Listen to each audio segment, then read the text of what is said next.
Hola, ¿cómo están? Muy pero muy buenas tardes en una jornada nuevamente especial, ¿verdad? Sí. Porque nuestro compañero Martín Rodríguez está una vez más transmitiendo en la transmisión, va a estar en la transmisión de este partido de Uruguay-Bolivia. Sí, bueno, y esperamos ser otra vez.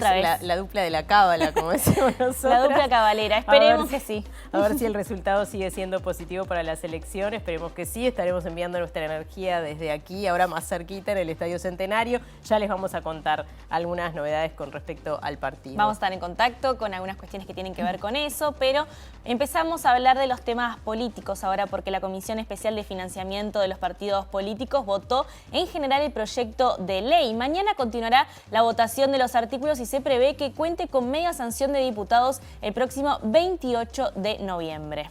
Los partidos Colorado, Independiente junto al Frente Amplio habían llegado a un preacuerdo en 11 artículos, aunque se mantienen diferencias en algunos aspectos, como la publicidad gratuita en los medios. El diputado Iván Posada señaló que si bien se viene buscando consensos, las diferencias se van a expresar en la votación de algunos artículos en los que desde el oficialismo se mantienen reparos. Para el diputado del Frente Amplio, Mariano Tucci, la votación en general del proyecto de ley demuestra un síntoma de madurez por parte del sistema político. Bueno, vamos a ver qué es lo que sucederá con todo esto. Tenemos muchísima más información igualmente. Repasamos los titulares. El presidente Luis Lacalle Pou participó de un seminario de cooperación comercial en el marco de su visita oficial a China y mañana se reunirá con el presidente Xi Jinping para firmar acuerdos de cooperación comercial. José Arocena, hasta hoy presidente de la Corte Electoral, falleció a los 84 años de un infarto fulminante. Sucedió esta mañana durante una sesión de ministros de la Corte. El Frente Amplio no votará la venia de Virginia Cáceres como presidenta del CODICEN al considerar que no cumple con las exigencias previstas por la ley. Desde el gobierno amenazaron con no votar las venias de los directores del Frente Amplio. Los sindicatos médicos rechazaron el veto del presidente Luis Lacalle Pou a la ley que reconocía los créditos laborales a los extrabajadores y trabajadoras de Casa de Galicia. La coalición multicolor avanza en la inscripción ante la Corte Electoral de un lema común para participar en conjunto en las próximas elecciones departamentales. La campaña impulsada por Cabildo Abierto llamada Deuda Justa para habilitar un plebiscito junto a las próximas elecciones lleva 100.000 firmas recolectadas y se necesitan cerca de 300.000 adhesiones. Uruguay bajó 2 puestos en el índice de libertad de expresión de la Sociedad Interamericana de Prensa. Apuntan que hay amenazas a periodistas y crece el discurso estigmatizante del periodismo por parte de funcionarios públicos. Desde el 2020 aumentaron las denuncias de violencia de género según datos del Ministerio del Interior. La mayoría de las denuncias se dan entre personas que tuvieron una relación o vínculo afectivo. La Intendencia de Montevideo anunció cambios en la estrategia de recolección de residuos y la colocación de nuevos contenedores en los barrios Punta Carretas y Parque Rodó. En medio de tensiones y danza de nombres en el nuevo gobierno, el presidente argentino Alberto Fernández se reunió finalmente hoy con Javier Milei para comenzar el proceso de transición. Israel y Hamás confirman que están cerca de un posible acuerdo de un alto al fuego a cambio de la liberación de rehenes israelíes, al tiempo que 8 personas murieron, entre ellos 2 periodistas, luego de un ataque de la aviación israelí en el sur del Líbano. Saludamos a quienes nos están viendo a través de la pantalla de TV Ciudad, a través de tvciudad.uy, a quienes nos escuchan a través de Uniradio 107.7 FM o uniradio.edu.uy, la radio de la Universidad de la República, y también a quienes nos siguen en vivo por YouTube. Y salimos del estudio. Julieta, vamos a los móviles. Así es, hay mucha actividad en esta jornada calurosa, pero un tanto lluviosa. Vamos a contactarnos primero con Martín Duarte, que se encuentra en el Hotel Radisson. Allí se está dando por estos momentos el 46º Congreso Nacional de Medicina Interna y algunas cuestiones más vinculadas con la salud. Adelante, Martín, comentanos qué es lo que está sucediendo. Julieta, Natalia, buenas tardes. Sí, además del Congreso de Medicina Interna, se lleva a cabo también la inauguración del Congreso de Enfermedades Infecciosas, que se va a estar desarrollando hasta el próximo 23 de noviembre. En esta inauguración contó con la locución, la parte oratoria por parte del doctor Rafael Radi, que en algunos minutos va a estar conversando con nosotros, hablando un poco de los desafíos que presenta el Congreso y también haciendo un poco una situación de país en torno a esa relación entre la ciencia y la política, ¿no? La ciencia vinculada y que lo puso muy en el eje, en particular a Radi, sobre todo cuando explotó la pandemia del coronavirus. Pero le propongo en unos minutos conversar con él. Muy bien, Martín, allí estaremos en unos minutos, como no. Y ahora nos vamos a contactar con Diego Martini, que se encuentra aquí cerquita, en la Plaza Cagancha, donde se está dando uno de los eventos vinculados a Ponete a la Altura por los derechos de las infancias y las adolescencias. Adelante, Diego Martini, perdón. Juli y Nati, buenas tardes para todas y todas. Así es, Plaza Cagancha, donde está la carpa Ponete a la Altura, en la que se han dado diversas mesas temáticas con respecto a la Semana de los Derechos de las Infancias y las Adolescencias. En estos momentos se está desarrollando la mesa temática Violencia en los Barrios, así que vamos a estar profundizando un poco más. Bueno, y en estas horas se supo que el Frente Amplio finalmente no votará la venia para que Virginia Cáceres presida el CODICEN, porque entienden que no cumple con las exigencias previstas por la ley. A su vez, desde la coalición de gobierno dicen que no se votarán las venias de directores frente amplistas. Hablan el senador del Frente Amplio, Sebastián Sabini, y el senador del Partido Colorado, Germán Coutinho.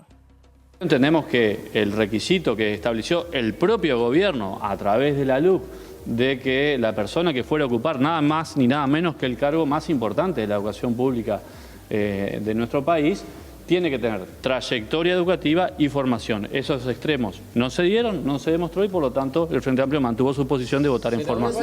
Estamos proponiendo lo que se pueda cumplir, lo que no se pueda cumplir no lo propondríamos nunca. Por lo tanto, como partido damos cosas como una obviedad y no vamos a entrar en los debates a los que nos quieran llevar determinados legisladores que ni ellos se pusieron de acuerdo y que definitivamente en las últimas horas decidieron tener la unanimidad de bancada que no tenían. Bueno, nos vamos ya mismo al contacto con nuestro compañero Martín Duarte. Adelante, Martín. Gracias, Natalia. Bueno, le decíamos que íbamos a robar unos minutos al doctor Rafael Radi en esta inauguración de los dos congresos, tanto el de Medicina Interna como el de Enfermedades Infecciosas. ¿Cuáles son los desafíos, Rafael, que plantea esta actividad? Bueno, estuviste haciendo la exponencia de inauguración, pero bueno, se te asocia con las enfermedades infecciosas, fuiste la cara visible también del GACH en su momento. ¿Cuáles son los desafíos que siguen planteando para los médicos y para la sociedad también, ¿no? Bueno, muy buenas tardes. Este congreso, que es el primero de su tipo que se hace post pandemia y que está convocando a 560 colegas, en realidad algo impactante, tiene dos aspectos. Por un lado es el congreso, el 46º Congreso de Medicina Interna, pero también es el 7º Congreso de Enfermedades Infecciosas. Así que en este congreso conviven médicos internistas, infectólogos y de muchas otras especialidades. En el caso mío fui invitado hoy a dar una conferencia inaugural en los mecanismos de envejecimiento y cómo desde la medicina podemos lograr un envejecimiento saludable. Y mañana me toca participar en una mesa latinoamericana sobre lo que fue la gestión de la pandemia en América Latina, básicamente.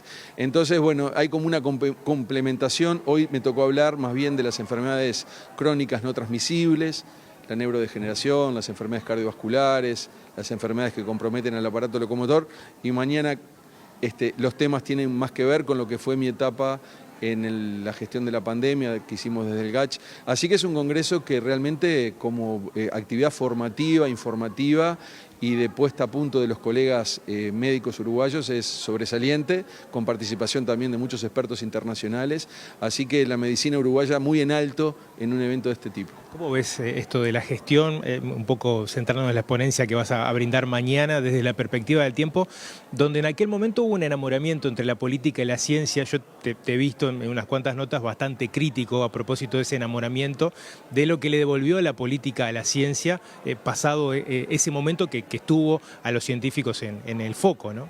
Sí, Uruguay, digamos, se destacó a nivel internacional. Dentro de las Américas, los dos países que se destacaron fueron Canadá y Uruguay, en el términos de lo que fue la gestión. Fue un proceso muy largo, era muy difícil mantener, digamos,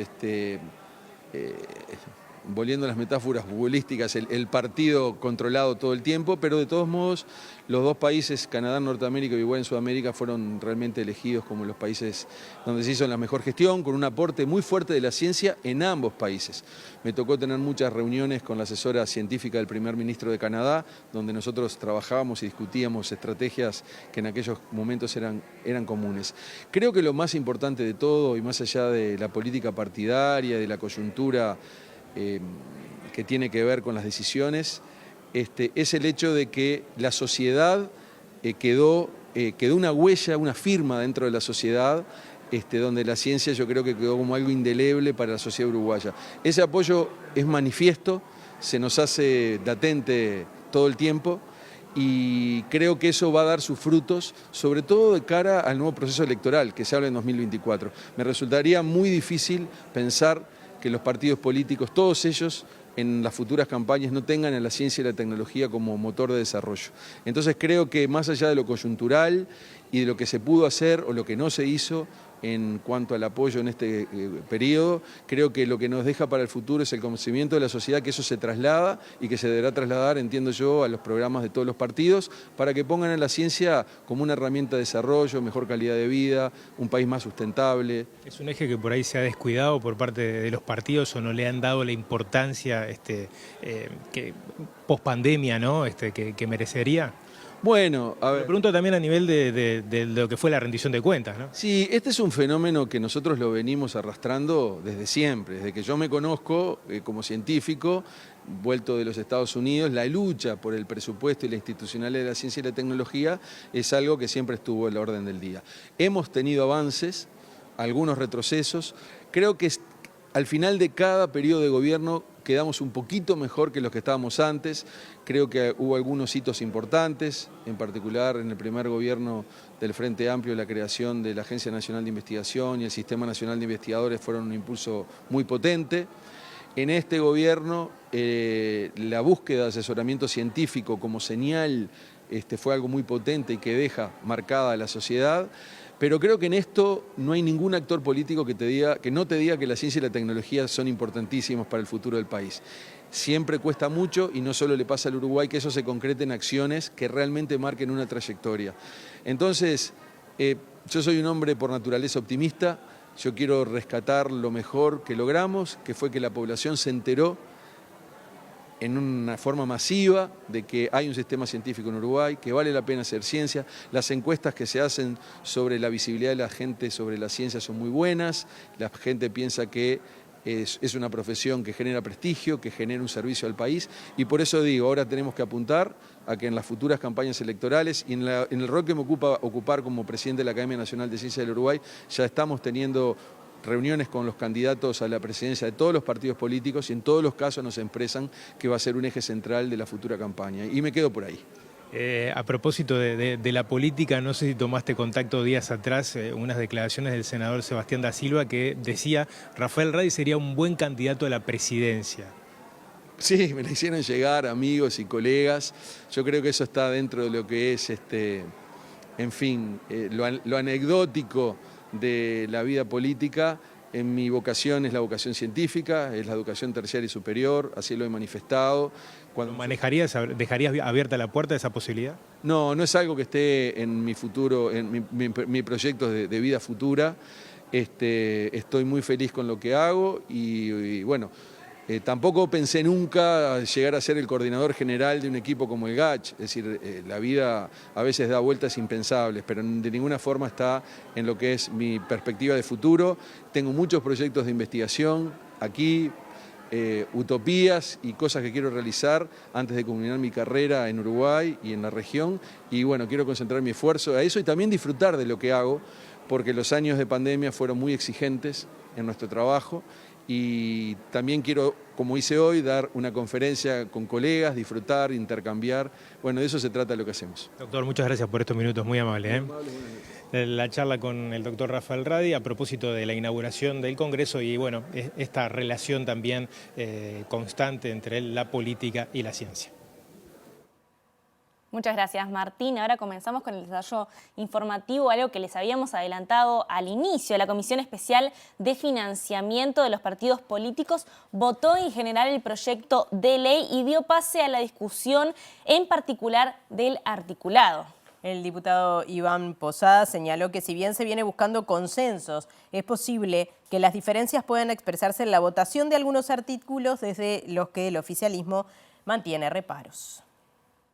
Venimos trabajando en una lógica de llegar al mayor consenso posible. Esto no significa que haya diferencias y que en definitiva a la hora de la votación esas diferencias queden expresadas donde haya artículos que no tengan los votos de todos los partidos políticos. ¿Cuál se imagina que pueden ser esos artículos? No, yo creo que a mí me parece ir a los hechos. Y los hechos, de alguna manera, lo que están demostrando es que ha habido, a nivel del trabajo de la propia coalición, una flexibilidad para tratar de llegar a acuerdos. El blindaje total, eso es absolutamente imposible. Lo que sí es que este proyecto claramente significa un avance significativo en lo que tiene que ver con el control de las finanzas de los partidos. Uno de los aspectos del proyecto en donde la coalición mantiene distancia con respecto al articulado planteada por el Frente Amplio refiere a la publicidad electoral. A nivel de la coalición es que existe un acuerdo de que nosotros vamos a plantear que haya una contraprestación a lo que tiene que ver con la publicidad gratuita. La publicidad gratuita es para los partidos. Eso no significa que sea otorgada en forma gratuita por los medios de comunicación, sino que directamente tiene que haber una contrapartida, como sucede en un Estado de Derecho. Y para el diputado frente amplista Mariano Tucci, la política viene a manifestarle a la ciudadanía un síntoma de madurez con la votación de este proyecto. Mañana va a continuar la discusión de los artículos y se prevé que el 28 de noviembre pase a discusión y a votación para el Pleno. Es un día importante, se ha votado en general la ley de financiamiento de partidos políticos, un tercio de ella, y en la próxima jornada seguiremos avanzando sobre los artículos más complejos, porque la coalición tiene algunas propuestas para realizar el Frente Amplio que todavía desconocemos. Cuando se habla de exoneraciones a los canales o retribuciones, no sabemos de qué cosas están hablando porque no han formalizado concretamente ninguna propuesta. Yo que sé, a título personal, a mí me parece que habría que buscar algún tipo de compensación, sobre todo para los medios que nombra la norma en el interior del país, que siempre son los menos beneficiados. Después hay algunas diferencias vinculadas a los topes de los candidatos. Hay un avance importante porque hoy la ley, el marco actual, no tiene topes, ahora se topea. Ellos han planteado llevar hasta 2 millones de unidades indexadas, los aportes, por ejemplo, de los candidatos a la presidencia o vicepresidencia. Nosotros consideramos que tiene que ser bastante menos, pero básicamente son cuestiones que van a estar ajustándose en la próxima jornada, que no son, digamos, de profundidad conceptual, pero que son una señal hacia adelante. Y que les comentamos, cambiando de tema, pero siguiendo en la agenda legislativa, que el Frente Amplio no votará la venia para que la secretaria general del CODICEN, Virginia Cáceres, que fue al Parlamento a justificar sus credenciales, ocupe el cargo de presidencia del CODICEN. La oposición considera que la candidata propuesta no tiene trayectoria ni formación en educación, requisitos que impone la ley para quien ocupe ese cargo. Nosotros esperábamos que se presentara otra documentación, que se aportara documentación que acreditara trayectoria educativa y formación, que es lo que establece la ley. Eso no ocurrió y por lo tanto, si bien se dio el compromiso y la ratificación tal cual lo establece la ley, nosotros votamos en forma negativa. Esto mañana se va a terminar votando en el plenario, pero entendemos que el requisito que estableció el propio gobierno a través de la LUC de que la persona que fuera a ocupar nada más ni nada menos que el cargo más importante de la educación pública de nuestro país, tiene que tener trayectoria educativa y formación. Esos extremos no se dieron, no se demostró y por lo tanto el Frente Amplio mantuvo su posición de votar en forma negativa. Esta es una venia muy particular. El resto de las venias, que para integrar entes autónomos o las empresas públicas, no establecen estos requisitos que sí establece la Ley General de Educación. Por este motivo es que nosotros planteamos que la venia es ilegal porque no se cumplen los requisitos. Y por su parte, sobre este mismo tema, el senador del Partido Colorado, Germán Coutinho, considera que existen o se cuenta con los votos para que esta venia suceda, para que realmente pueda presidir Virginia Cáceres el CODICEN. De hecho, esta es la expresión del todo el Partido Colorado, que entiende que Cáceres cumple con los requisitos previos. Cáceres tendría y tiene los votos que necesita porque el informe técnico de la mesa es que con 18 lo logra y llega a los 3/5, vota la vicepresidenta y después nosotros estaremos resolviendo qué decisión tomar políticamente con el Frente Amplio, que también propone venias, cuestiona las de los demás. Nosotros no cuestionamos los nombres, yo no sé si reúne todas las condiciones a quienes están proponiendo el Frente Amplio para OCE, para lo otro. Son gestos políticos de acuerdos políticos en todos los contextos. El único cargo que establece requisitos por la LUC es la del presidencia del CODICEN. No, hay más cargos que puedan establecer. Después Los tienen las entes interpretaciones autónomos no, con que son respecto. las otras En el veñas. acuerdo político están todas. Y el Frente Amplio es parte de este gobierno. Si no cumpliera la ley, nosotros no la estaríamos proponiendo. Claramente nosotros estamos proponiendo lo que se pueda cumplir, lo que no se pueda cumplir no lo propondríamos nunca. Por lo tanto, como partido damos cosas como una obviedad y no vamos a entrar en los debates a los que nos quieran llevar determinados legisladores, que ni ellos se pusieron de acuerdo y que definitivamente en las últimas horas decidieron tener la unanimidad de bancada que no tenían. Ahora sí, Nati, cambiamos de tema y les comentamos que el presidente de la República, Luis Lacalle Pou, que se encuentra en la República Popular China junto a una delegación diplomática y comercial, participó del seminario de cooperación comercial al que asistieron 50 empresas uruguayas y 115 chinas. Este miércoles tendrá una reunión con el presidente Xi Jinping y se firmarán acuerdos de cooperación comercial que podrían aumentar las exportaciones agropecuarias en 750 millones de dólares, según se informa desde Presidencia. Con gusto estamos recibiendo inversiones de todo el mundo, que tienen, creo yo, dos anclajes. El primero, el ecosistema, que es un ecosistema de infraestructura, de conectividad interna, de conectividad con el mundo, pero sobre todas las cosas por una educación, una preparación de nuestra gente que es atractivo para que la gente venga a invertir. Y sumado a eso, lo que cada vez es más importante está vinculado con lo que yo decía al principio, que es la confianza, institucional. El Uruguay no tiene grandes cambios. En Sudamérica se está dando un proceso electoral, ayer se dio un proceso electoral en la Argentina, y todos miramos con mucha atención, primero porque es un país hermano y después porque depende mucho lo que pasa en el barrio con lo que va a suceder con nuestra región. Y dentro de un tiempo tenemos elecciones en nuestro país. Y yo le puedo asegurar que el próximo presidente de Uruguay va a venir a China. Presenta Antel, que ahora te da Disney+ y Star+ al mejor precio. Semana de los Derechos de la Infancia y la Adolescencia. ¿Qué está pasando en la Plaza Cagancha, Diego Martini? Bien, compañera, sigue la actividad acá en la Plaza Cagancha con el lema Ponete a la altura, con distintas mesas temáticas que se están tratando. En este momento una sobre violencia en los barrios. Y para hablar sobre eso estamos con Fernando Olivera del colectivo La Vida Vale. Fernando, gracias por estos minutos mientras se va dando la mesa. Y bueno, ¿qué particularidades tiene esto de la violencia en los barrios? Bien, quiero hacer una aclaración, yo soy de la plataforma de Infancia y Adolescencia. Bien. Sí, está integrando actualmente la mesa, la Universidad de la República, La Vida Vale es uno de los colectivos que está, y está también el Servicio de Paz y Justicia, SARPAJ. Y bueno, y están hablando sobre todo el desarrollo de las comunidades, de la violencia en las comunidades y cómo se están desarrollando nuestras infancias y nuestras adolescencias en esos entornos violentos. ¿Qué está pasando ahí? Y bueno, sobre todo se está trabajando mucho el tema del impacto del crecimiento del micro y el narcotráfico, se está hablando del tema de la violencia policial y de la violencia comunitaria en general, del acostumbramiento que hemos tenido en algunos entornos barriales al tema de las balaceras, al tema de toda la inseguridad en la que se manejan, el tema de la naturalización de las sirenas policiales, de las sirenas de las ambulancias, de frente al ronroneo de las motos, el correrse a esconderse porque seguro atrás viene una balacera. Bueno, cuestiones bastante dramáticas que vienen relatando de diferentes agrupaciones. ¿Los jóvenes empiezan a ser como tentados también por grupos de microtráfico, por ejemplo?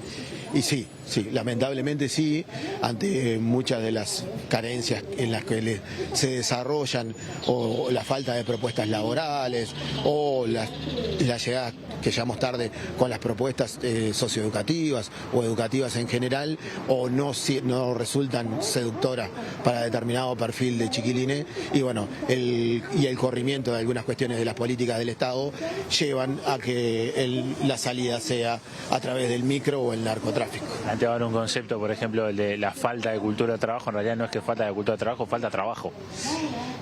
Falta trabajo, falta el trabajo decente en los adultos, porque muchas veces nos visualizamos el trabajo en los adolescentes y en los niños y no hablamos del trabajo decente de los adultos, de la posibilidad de sostener tener a través de sus ingresos una familia, y bueno, y las cadenas de explotación en las que caen las familias. A veces responsabilizamos o culpabilizamos a la familia de respuestas que no estamos dando desde otro lado.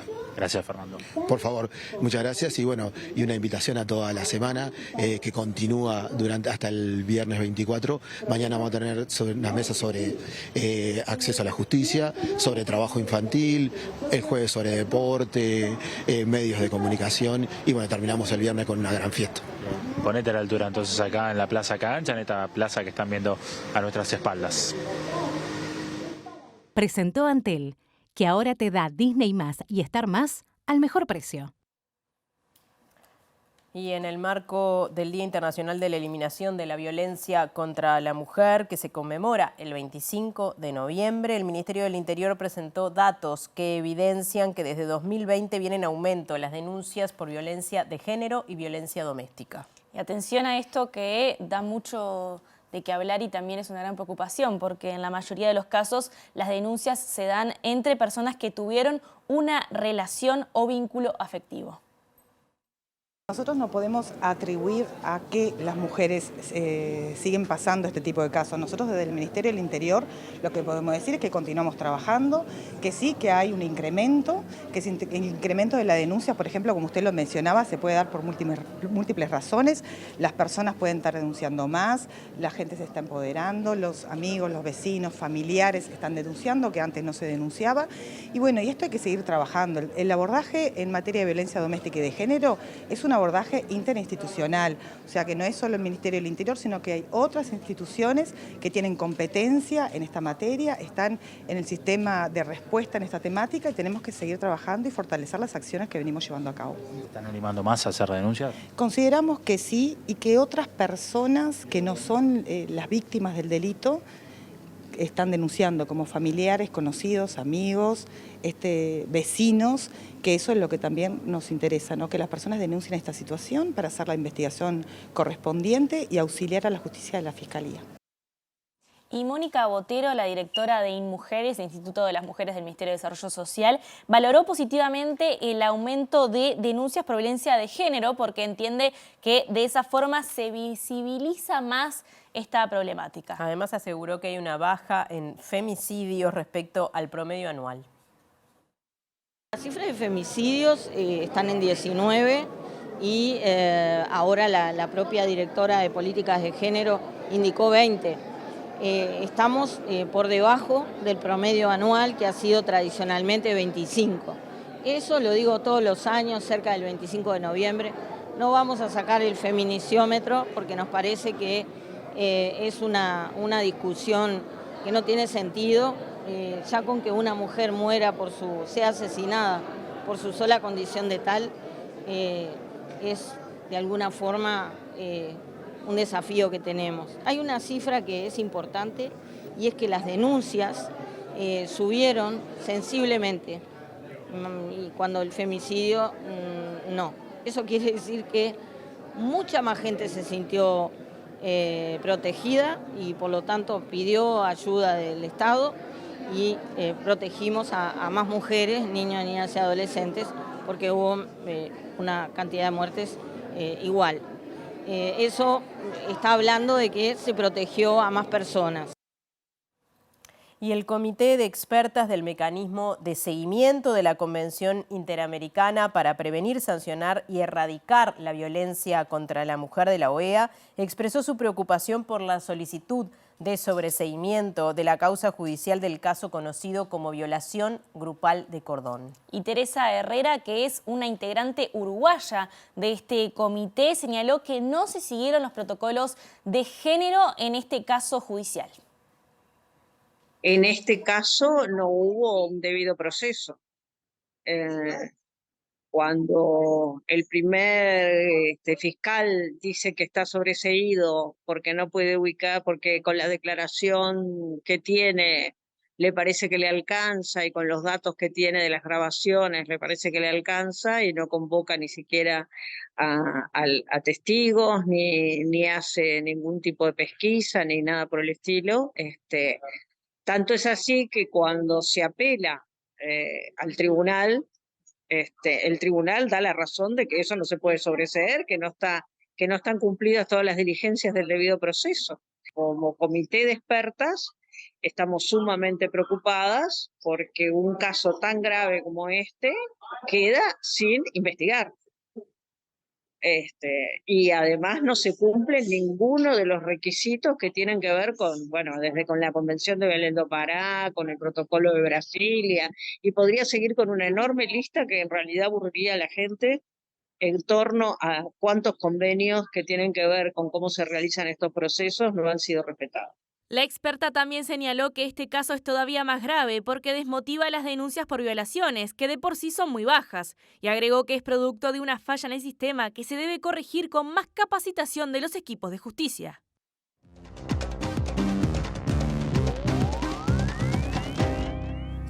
Y hoy es martes y por eso recibimos al economista Germán de Agosto, hoy con una columna de economía diferente. Creo que hay mucha gente que debe estar esperando escucharte hablar de este tema, un triunfo que, bueno, para algunos fue una sorpresa, para otros no, pero un cambio importante para la República Argentina ganó el economista Javier Milei. ¿Cómo estás, Ger? ¿Cómo andas, Julito? ¿Bien? Bien, de bien. Y con ganas también de consultarte algunas cuestiones porque tienen que ver justamente con algo que se viene conversando. Evidentemente, la política económica de Javier Milei es uno de los misterios, digamos, de este próximo gobierno. Es algo de lo que se habla muchísimo por la situación de Argentina, pero también por las propuestas que él ha tenido. ¿Qué cosas podemos decir en este momento? ¿Qué análisis podemos hacer y qué análisis no podemos hacer? Porque también es muy pronto, pero es muy pronto, todavía no asumió, de hecho va a asumir el 10 de diciembre. Es muy pronto para decir algunas cosas, pero también hay otras señales que ya estamos empezando a ver. ¿Qué es lo que podemos analizar y qué es lo que no? Es complicado porque básicamente, como decís, entramos en un terreno totalmente desconocido porque justamente estamos ante el ascenso a la presidencia de, como analizamos aquella vez, creo que fue juntos, de una persona que se declara filosóficamente como anarcocapitalista o minarquista. Eso supone que en el mejor de los casos el Estado estaría relegado al papel de juez y gendarme, eso es seguridad, policía y ejército. O sea, filosóficamente es todo lo que conocemos de lo que fue su plataforma de campaña. Básicamente es la bandera que ha levantado y ahora justamente que asume o que asumirá el 10 de diciembre, vamos a ver qué tan implementables son y hasta dónde se institucionaliza, entre comillas, justamente el entendido que todas esas propuestas que en abstracto suponen soluciones sencillas a problemas muy complejos, de alguna manera van a tener bastantes problemas de aplicación, de gobernabilidad, y todavía es poco lo que podemos saber, porque justamente falta ver cómo se conforma el gabinete, falta que sea más claro en torno a algunas medidas. Habló muy por encima, en particular omitió una de las propuestas centrales, que es la de la dolarización,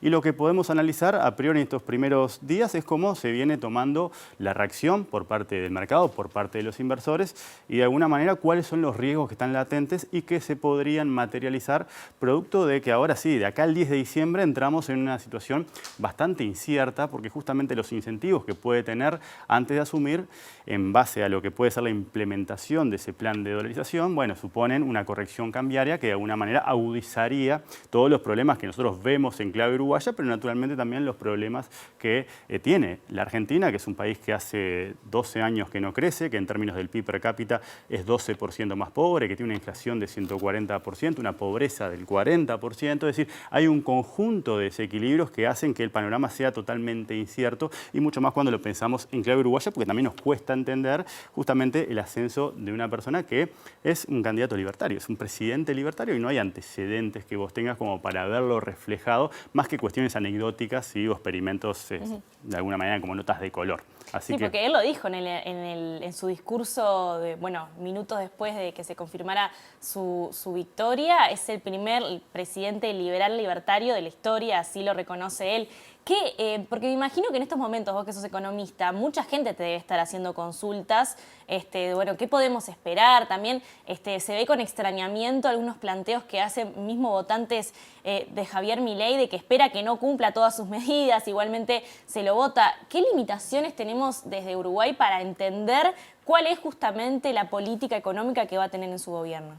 Y para mí, en primer lugar, tenés esa conformación de lo que más allá de que sea economista y que sea el presidente, naturalmente va a depender de un equipo y eso se verá qué tanta de vuelta institucionalizado pueda estar en función de su alianza con Macri o con Bullrich, que en algún sentido era como la candidata pro mercado, ¿sí?, favorita, justamente pensando en las expectativas. Esta es la segunda mejor opción y por eso lo que primero que estamos viendo son reacciones positivas en términos de acciones, de bonos, que de alguna manera parten de la base de que lo que se viene es totalmente distinto. El tema es que es tan distinto que nos cuesta pensar qué va a terminar sucediendo, ¿sí? Entonces lo único que tenemos para aferrarnos o para anclarnos son las primeras reacciones, ¿sí? Y básicamente lo primero que reacciona en una economía siempre son las variables como el tipo de cambio. Y ahí lo que ya estamos empezando a ver, si vamos a la primera placa, ¿sí?, es justamente que hoy, esa es la variación del dólar paralelo en el día de hoy, que terminó cotizando a cerca de 1.025 pesos, ¿sí?, y es un aumento del 13%, es un aumento relevante y hay que tener en cuenta, ¿sí?, cuál es el panorama en términos de lo que podríamos llegar a pensar sobre la trayectoria del tipo de cambio,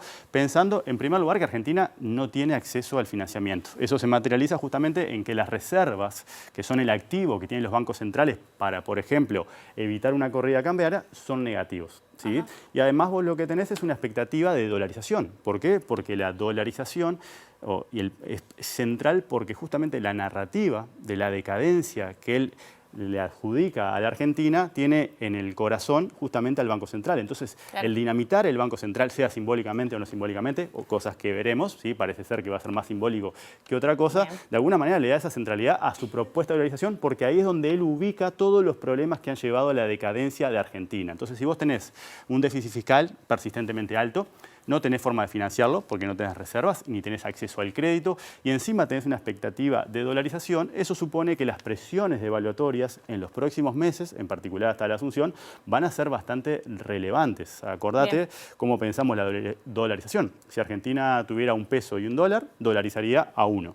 Si tuviera 10 pesos y 2 dólares, dolarizaría un tipo de cambio de 5. Pero como debe dólares y tiene billones de pesos, lo que le cierra esa propuesta, que ha sido su buque insignia, es justamente un tipo de cambio muy alto, ¿sí?, mucho más alto de lo que estamos viendo. Después hay que ver cómo se mueve también el dólar oficial, ¿sí?, que justamente viene desde el miércoles pasado devaluándose gradualmente día a día. Eso es un régimen cambiario que se llama crawling peg, que justamente se va a devaluar por mes 3%. Entonces todos los días devalúa un poquito, te vamos a ver como el oficial en estos días, por lo menos hasta el 10 de diciembre, va a ir acompañando, pero totalmente despegado de lo que es. Entonces hay que ver qué va a pasar con esa unificación cambiaria o con esa propuesta, pero lo que sabemos es que las presiones de devaluación son altas y por ende las expectativas de inflación son altas y ahí quizás esté alojado uno de los principales riesgos que tiene que ver con la posibilidad de que Argentina entre en lo que se llama una hiperinflación, ¿sí?, que es una hiperinflación. No está todavía en ese contexto. Todavía no está, es difícil definir ese fenómeno, hay una definición canónica que dice que un país está en hiperinflación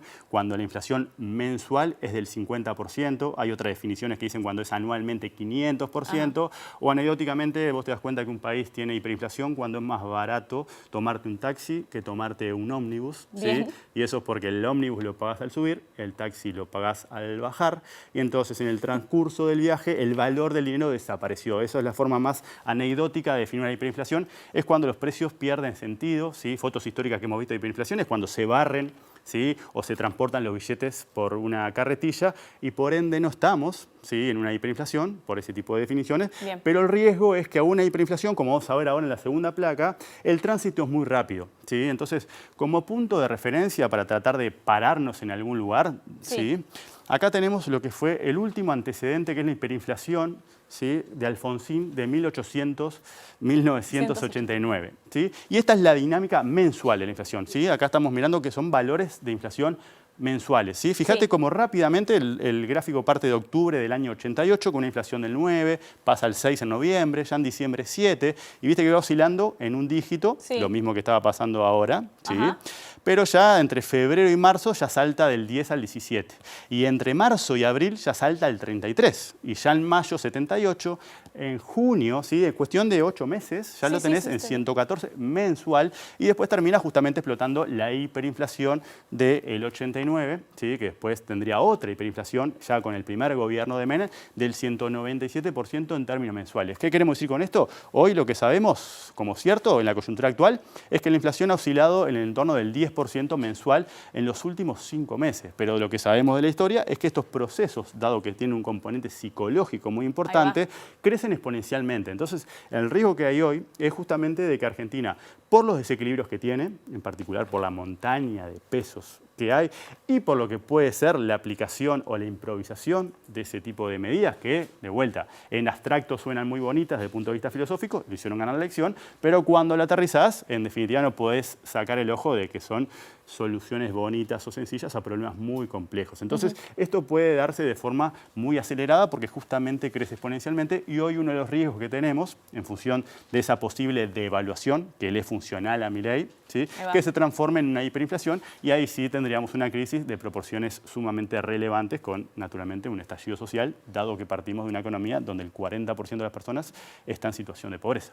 Bueno, un panorama me pintaste que es bastante complejo. Son riesgos latentes, es decir, todavía nos falta información, son los riesgos que hoy ya están presentes por la situación actual y que naturalmente están hacia adelante porque no podemos todavía entender, es decir, nos cuesta responder como economistas, pero supongo que cualquier profesional, creo que necesitarías una colección variopinta de personajes, no solo economistas, que ayuden por lo menos a entender o a anclar, pero creo que estamos en un terreno incierto porque justamente las medidas están en abstracto acá y la realidad está acá. ¿Cómo vas a hacer esa distancia y a satisfacer a los votantes que justamente están esperando eso? Porque el tema de las expectativas es relevante. El gobierno de Menem arranca en este contexto, después de esta hiperinflación de Alfonsín, con dos grandes promesas que fueron el salariazo y la revolución productiva, ¿sí? Promesas que no terminaron satisfaciéndose y naturalmente acá vos tenés como similares, tenés la dolarización y también tenés la motosierra. Hay que ver cómo esas dos cosas se van a implementar, dado que ahora sí, él asumió la presidencia. Hay que ver qué tanto sus socios ahora, ¿sí? Más del establishment, más de las instituciones tradicionales,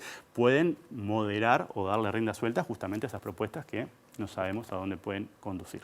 Me quedo con una cosa que dijiste, Germán, para cerrar, que es que quizás tenemos que mirar todavía más cuál es el comportamiento de la población, más allá de las medidas que vaya a tomar Milei o no, porque si esto tiene un componente psicológico importante, estamos viendo cómo ya se comportó el dólar blue en los primeros días de esta noticia, bueno, quizás haya que observar un poco más a la gente, a la población argentina y no tanto a lo que pueda suceder con el gobierno. Exacto, y a los dos, ¿no? A los que lo votaron y están esperando ese tipo de medidas y a los que no lo votaron y justamente podrían terminar en una situación muy compleja si efectivamente la improvisación, que es lo que parece que tenemos, es lo que termina reinando y justamente no hay forma de aterrizar o satisfacer esas expectativas que de alguna manera son legítimas por ese estado de situación que tiene la economía argentina y el bienestar de los argentinos. Bueno, te agradezco, Germán, por intentar aclarar un poco en este contexto que es bastante desordenado y a esperar. Y bueno, vamos a esperar y vamos a ir siguiendo en función de las noticias que vayamos teniendo, que nos permitan pisar sobre un poquito de terreno más firme del que estamos hoy. Dale, muchas gracias. Ahora sí continuamos con Natalia Nogués. Volvemos a nuestro país y nos contamos que el ministro de Trabajo, Pablo Mieres, presentó datos en torno a las tasas de empleo y mercado de trabajo en lo que va de 2023. Afirmó que hay más gente en el mercado de trabajo con tasas de actividad similares a las del año 2015. Seguimos mejorando la situación general del mercado laboral, yo diría más lentamente que en el año anterior, pero sigue aumentando la cantidad de personas que trabajan. El ministro señaló que hay entre 42 y 44 mil uruguayos en el seguro de desempleo. Mieres se refirió también a la tasa de desempleo que se ubica en promedio en este 2023 en el 8,2%. Son alrededor de 160.000 personas que están buscando trabajo, pero tampoco es que haya un incremento del desempleo, sobre todo comparado con que hay un aumento del empleo. Hoy el mercado de trabajo se parece más al que teníamos en 2016 que al que teníamos en 2019, o sea, el año previo a la pandemia. Y arrancamos con una noticia triste. José Arocena, hasta hoy presidente de la Corte Electoral, falleció de un infarto fulminante durante una sesión de ministros de la Corte. Arocena, de 84 años, fue presidente de la Corte Electoral desde 2014. Durante su descompensación se llamó al servicio de emergencias que al llegar intentó sin éxito reanimarlo y lamentablemente perdió la vida. Era doctor en Sociología por la Escuela de Altos Estudios en Ciencias Sociales de París. Antes de ocupar su cargo como presidente de la Corte Electoral, fue director del Instituto de Estudios del Desarrollo Regional y Local de la Universidad Católica de 2009 a 2012. Además, fue vicerrector académico y decano de la Facultad de Ciencias Sociales y Comunicación de la misma universidad.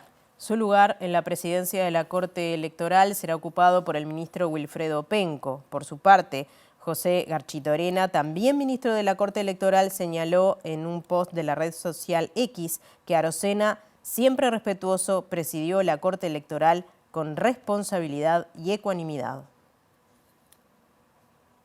Y ahora les comentamos, cambiando de tema, que Uruguay bajó 2 puestos en el índice de libertad de expresión de la Sociedad Interamericana de la Prensa, que evalúa la libertad de información de la ciudadanía, el ejercicio del periodismo, la violencia e impunidad y el control de los medios. Desde el organismo señalaron que en Uruguay se están viendo amenazas a periodistas y un crecimiento del discurso estigmatizante sobre el periodismo por parte de funcionarios públicos.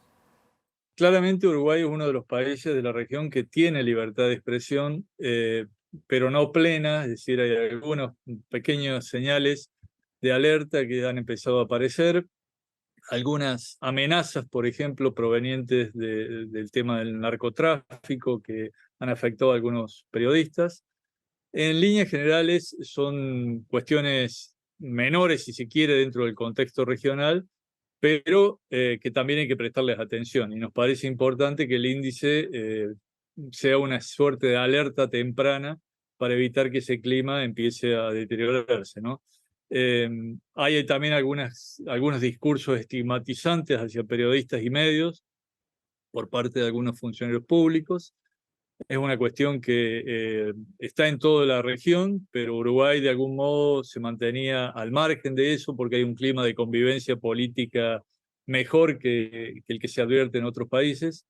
Y como digo, bueno, se acercan a un periodo electoral, el año que viene tienen elecciones y seguramente eso también empieza a afectar este clima de convivencia, ¿no? Esperemos que el año próximo podamos volver a tenerlo entre los países mejor catalogados. Y que se recupere de este leve bajón que ha tenido en estos años, ¿no? Cambiamos de tema, les contamos que la Comisión de Ambiente de la Cámara de Diputados recibió a las autoridades del Ministerio de Ambiente por la rotura de la cañería de la planta UPM-2 que ocasionó un derrame. Y legisladores de Cabildo Abierto y del Frente Amplio manifestaron preocupación por las sanciones acumuladas impuestas a la empresa y plantearon controles más efectivos. Tras la comisión, los diputados de Cabildo Abierto Rafael Menéndez y del Frente Amplio Daniel Gerharda plantearon reforzar los controles y sanciones por parte del Ministerio de Ambiente y visitar la planta de celulosa. Como que nos estamos acostumbrando a este tipo de episodios por parte de UPM. En menos de 2 meses, 2 comparecencias del Ministerio de Ambiente por 2 episodios de fugas de productos al medio ambiente que realmente preocupa. Y también nos preocupa en algún tipo el tipo de comunicado que hace el Ministerio de Ambiente, en donde a nuestro entender excede también algunos límites, estableciendo de que no hay afectación de principio a la salud pública o a la salud humana. Yo creo que primero que no son competencias del Ministerio de Ambiente, pero tampoco de que tiene los elementos como para evaluar si efectivamente hubo o no hubo afectaciones en la salud humana, porque hay que entender la salud humana como un todo. Lamentablemente ya es la tercera instancia donde estamos acudiendo a las autoridades del Ministerio de Ambiente por situaciones que se dan en UPM-2, en Pueblo Centenario. En este caso, aparentemente el accidente, la rotura de una soldadura, no afectó las inmediaciones justamente del ambiente, pero nos deja muy preocupados porque se suceden un par de semanas después de otras que sí, por una industria que inaugura el 6 de junio, que va sumando 12 multas por aspectos ambientales, sin duda que estamos muy preocupados. Creemos que en este momento hay que dar un segundo paso y cambiar quizás las reglas de juego y valorar qué hacer para garantizar que esto no vuelva a suceder. Continuamos hablando de Cabildo Abierto porque la campaña impulsada por este partido llamada Deuda Justa para habilitar un plebiscito junto a las próximas elecciones lleva 100.000 firmas recolectadas. El senador y líder del partido, Guido Manini Ríos, recorre el interior del país en el marco de la campaña y estima que se alcanzarán cerca de las 300.000 adhesiones necesarias. Nosotros ya estamos en el orden de las 100.000 firmas, precisamos 300.000, estamos en los tiempos adecuados para eso. Y realmente la gente percibe que tiene una oportunidad de oro de cambiar una realidad o una situación que viene viviendo hace tiempo de abuso, de explotación de parte de los detentadores del crédito, de cláusulas realmente o condiciones realmente duras. Y cuando me refiero a los acreedores, no solamente los privados, sino también el propio Estado, que muchas veces se transforma en el mayor de los usureros. Esto está claro que no es un tema partidario. Acá los que están afectados por esto pertenecen a todos los partidos políticos y tendría que ser todo el sistema político el que reaccione. Ya han habido, como usted bien dijo, legisladores que se han sumado de otros partidos, el PERI, algún diputado del Partido Nacional, ha habido algún edil del Partido Colorado, y edil blanco también, y bueno, un solo Uruguay, el gremio de ADEOM de Rocha, que se ha sumado a la campaña de recolección de firmas, y seguramente van a haber otros gremios y otras instituciones que se van a ir sumando a medida que esto va avanzando. Yo creo que esto debería ser una gran causa nacional. Les contamos que la periodista Ana María Vega de Radio Nacional de Mendoza dijo que hay mucha preocupación en trabajadoras y trabajadores de los medios de comunicación públicos de Argentina ante el anuncio de cierre y privatización del presidente electo Javier Milei. Esta periodista es integrante justamente de la Red de Periodistas por una Comunicación No Sexista y defiende que los medios públicos no son medios del gobierno y que tienen la obligación de amplificar las voces de todos los sectores. Desde los medios públicos se va a buscar la forma de defender no solo las fuentes laborales, sino lo que significa para la población argentina contar con medios públicos. Hay miles de oyentes, televidentes que entienden que la televisión pública y la red de Radio Nacional, así como también la agencia TELAM, son una fuente informativa que les brinda una mirada alternativa porque tenemos la obligación de amplificar las voces de todos los sectores. No somos medios del gobierno, los medios públicos. Eso lo entendemos quienes trabajamos en los medios públicos. El problema es que por allí la mirada desde quienes vienen del mercado tiene que ver con que hay muchos aspectos que desconocen de la realidad, que no ponen en agenda, como ha sido, por ejemplo, la agenda de los feminismos y la diversidad sexual. Entonces, desde el mercado se considera que eso es, o al menos desde lo que plantea Milei, se considera que eso es adoctrinamiento, cuando sencillamente es amplificar la mirada hacia sectores que durante tanto tiempo han sido invisibilizados. Presenta Mercado Agrícola de Montevideo, en el corazón de un barrio donde late la ciudad. Mercado de Historias. Mercado de Historia.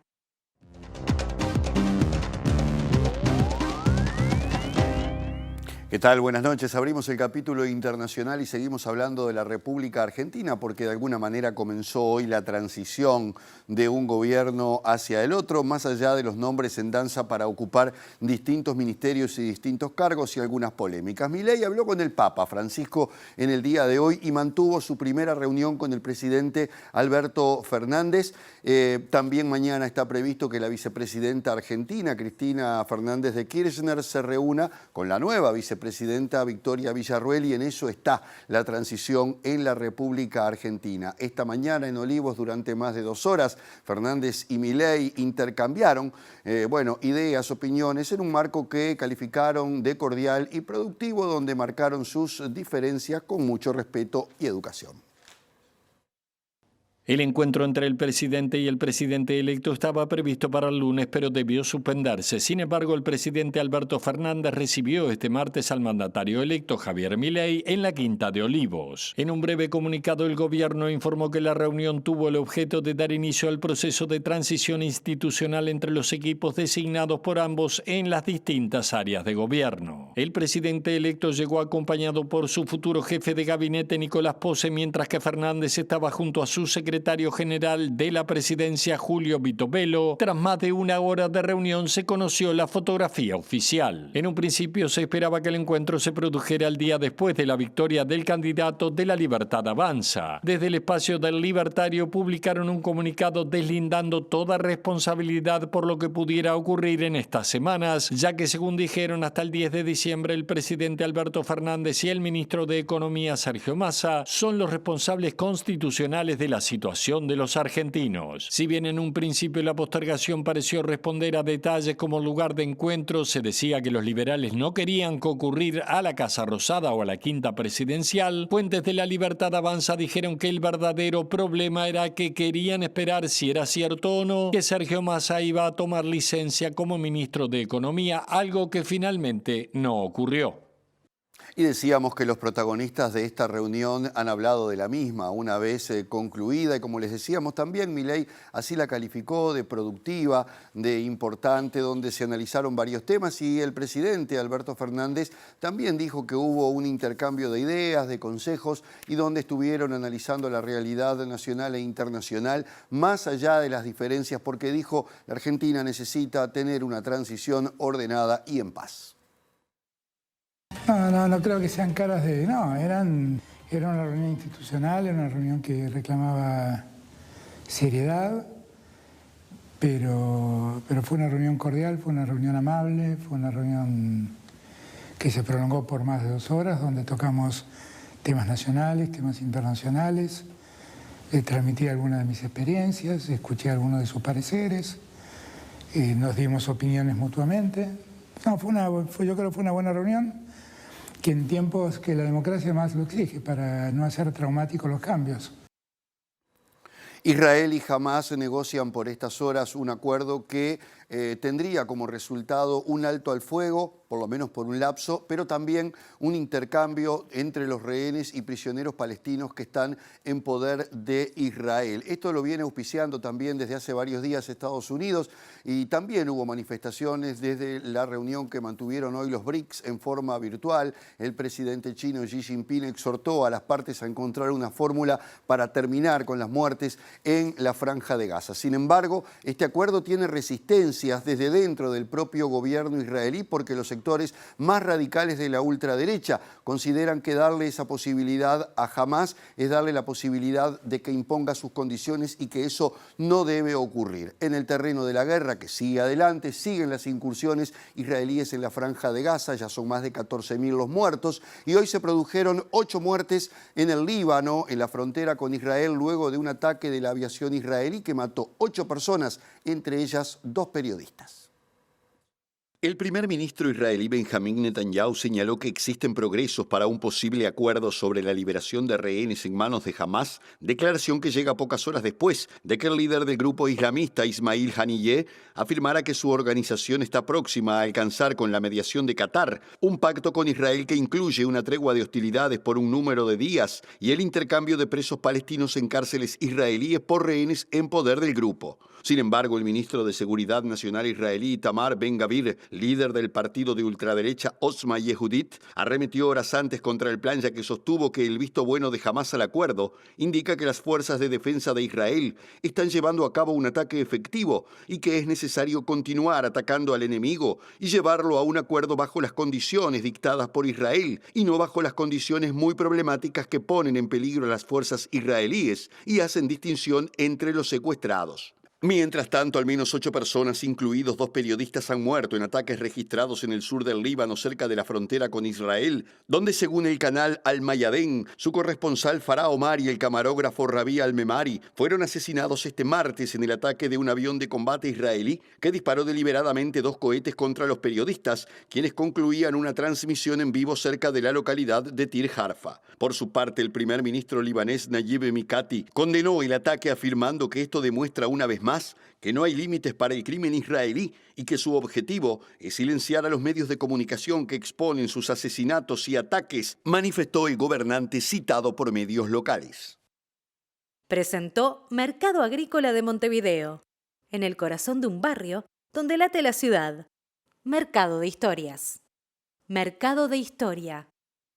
Ahora les comentamos que el Sindicato Médico del Uruguay, el Sindicato Anestésico Quirúrgico y la Asociación Gremial de Médicos y Practicantes de Casa de Galicia rechazaron el veto del presidente Luis Lacalle Pou a la ley que otorga créditos a extrabajadores y extrabajadoras de Casa de Galicia. El presidente del Sindicato Anestésico Quirúrgico, Daniel Montano, dijo que los argumentos utilizados por el gobierno para vetar la norma no son de recibo. Los argumentos del Poder Ejecutivo para vetar esta ley son argumentos que no son de recibo, porque acá nadie está logrando un tratamiento preferencial para los trabajadores de la ex Casa de Galicia. Acá todo lo que se está haciendo es cumpliendo con lo que establece la ley 19.690, que es la que prevé la creación de este fondo para el pago de estos. No se pide nada especial. Simplemente se pide que los trabajadores puedan acceder a eso. No hay un trato preferencial para los trabajadores de Casa de Galicia. Tampoco los plazos, porque no se fijan plazos breves. Los trabajadores hace casi un año que están esperando cobrar los adeudos. Otro asunto, la Intendencia de Montevideo anunció cambios en la estrategia de recolección de residuos y colocación de nuevos contenedores en los barrios Punta Carretas y Parque Rodó. Y a partir de mañana la comuna asumirá el servicio en estas zonas que antes administraba CAP. Entendimos que la solución que se implantó en la zona de Punta Carretas, que implica el servicio 7 días por semana, ha dado muy buenos resultados y que era trasladable a esta zona. Entonces, esto significa que vamos a cambiar el sistema de recolección. Anteriormente en esta zona lo prestaba la empresa CAP. A partir de mañana lo empieza a prestar la Intendencia de Montevideo con su servicio de recolección y lo hace en esa frecuencia, 7 veces a la semana. Esto permite redistribuir los contenedores, incluso bajar la cantidad de contenedores, porque al aumentar la frecuencia es necesaria menos capacidad dentro de los contenedores, así que en la oportunidad no solo cambiamos el sistema, cambiamos los contenedores, sino que además rotamos algunas posiciones. Vamos a retirar los contenedores para materiales reciclables que están en vía pública y vamos a apostar muy fuerte por una solución que venimos trabajando ya hace bastante tiempo desde la Intendencia, que son los bolsones para materiales reciclables, que son intradomiciliarios. Ese servicio lo puede pedir cualquier vecina o vecino a través del número de WhatsApp 092-250-60, es la línea Montevideo Más Verde, la tenemos disponible para todos los servicios de limpieza de la Intendencia. Nos piden el bolsón, se los entregamos, una vez que están llenos nos mandan un WhatsApp y nosotros vamos a buscar los materiales. Del lunes a sábados, digamos, el horario es nocturno, los servicios salen siempre a partir de las 22 horas hasta las 5 de la mañana, en ese rango horario se va a hacer la recolección. Acá una estrategia que nos ha funcionado es una invitación a los vecinos y a las vecinas de colocar los residuos lo más próximo posible a la hora en la que está prevista la recolección. Eso minimiza el tiempo de permanencia de los residuos en el contenedor y bueno, ayuda un poco con otras problemáticas que tienen que ver con el hurgado, ¿no? Y los días domingo el servicio se realiza en turno matutino, o sea, entre las 6 de la mañana y las 13 horas. Continuamos con asuntos de la agenda comunal porque la tarjeta dorada y la credencial verde, dos prestaciones sociales de la Intendencia de Montevideo, incorporaron 20 nuevos convenios. La tarjeta dorada está dirigida a las personas mayores de 60 años y la credencial verde, que cumple ya 30 años, es para personas con discapacidad. En el momento para la tarjeta dorada tenemos 5.000 usuarios y usuarias y para la credencial verde 2.200. Por eso nuestro énfasis en hacer crecer este número. Hemos incorporado más de 20 nuevos convenios en diversas áreas. Tenemos 34 beneficios para la credencial verde y 40 para la tarjeta dorada. Beneficios en restaurantes, cafeterías, alimentación, también en vestimenta, calzado y todo lo que es carnaval, fútbol, ejercicio, deportes en institutos, es decir, una amplia gama, ópticas, soluciones auditivas, servicios de acompañantes, muy amplio, considerando que la persona tiene muchas necesidades y que el acceso a la cultura, a la salud, a la recreación y a la salud integral sea foco en esto. Vía online, credencial verde, buscan en la página de la Intendencia, aparece la información y un formulario de inscripción, ahí también están los beneficios, y tarjeta dorada en la página de la Intendencia también acceden al formulario de inscripción y a los beneficios. Bueno, vamos a comunicarles ahora lo que tiene que ver con el estado del tiempo. Arrancamos diciéndole que tengan atención porque está presente en este momento, está vigente hasta las 00 horas de hoy, una alerta naranja por la persistencia de lluvias y tormentas. Afecta principalmente el norte de Uruguay, pero es una situación meteorológica que evidentemente tenemos en todo el país. Así que atención si están en el norte de Uruguay, también hacia la zona más, hacia el norte del centro, hacia el norte está en naranja, la zona más hacia el norte tiene una alerta amarilla. Veremos cómo se comporta esto. Muy bien. Bueno, vamos a repasar ahora el pronóstico para la zona metropolitana. Parece que se van las lluvias.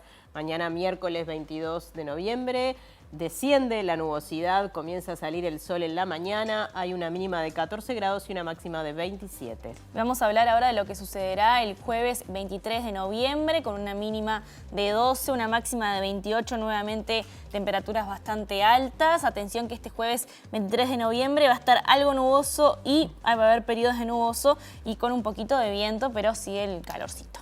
Y en el viernes baja un poquito la temperatura, va a estar algo nuboso, no hay pronóstico de lluvias, pero la mínima será de 12 grados y la máxima de 22. Nos vamos retirando ahora, como les comentábamos, está todavía transmitiéndose el streaming. Exacto, lo pueden seguir a través de YouTube. Allí están nuestros compañeros Virginia Iturbide, Yamandú Cardoso y Maxi Pérez en esta transmisión. Y en los móviles, Juan Pablo Rodríguez, JP, para todos nosotros. Así que lo pueden seguir mientras tienen la pantalla con lado B. Así es. Que ya viene. Así que los invitamos a quedarse también en la pantalla de TV Ciudad. Y vamos arriba a Uruguay.